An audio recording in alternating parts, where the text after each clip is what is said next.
Ako lang ba? Ako lang ba yung nakaka-feel ng ganito? Hello guys, let's have deep talks while I eat my Jollibee. So, may napanood akong TikTok. I saw a TikTok vid. Sinabi doon na, are we being ungrateful? Kasi, I remember way back when I was a kid, yung mga ganitong meal, yung Jollibee, is nakakakain lang ako. My family just have enough to eat outside. Lang niya yan. Pero ang saya, iba yung feeling, di ba?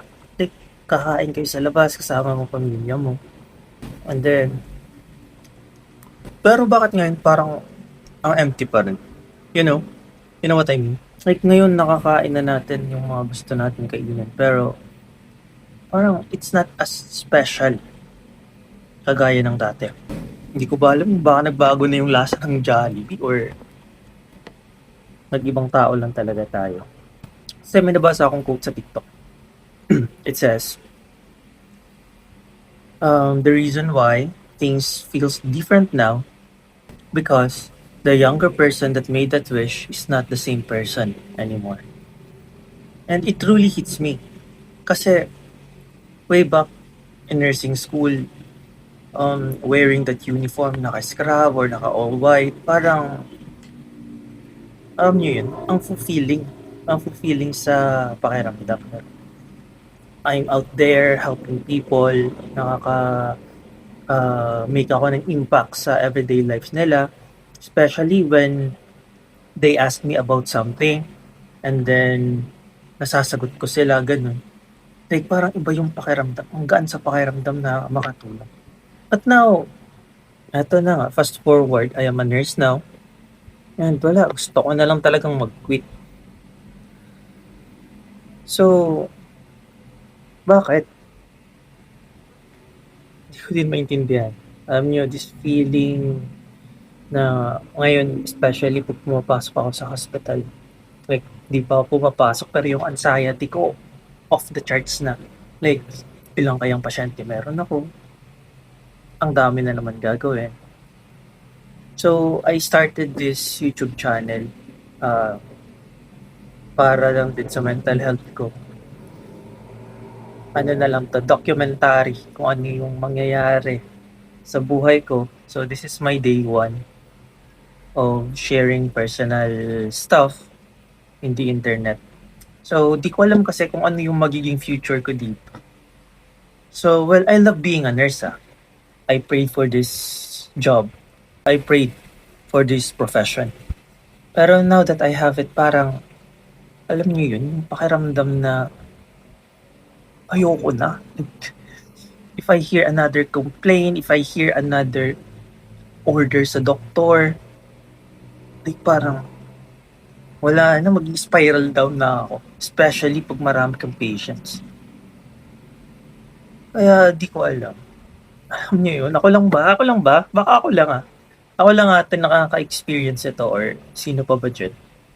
Pa-share naman sa comment to. Kung may mga nakaka-experience pa ba ng mga ganitong bagay.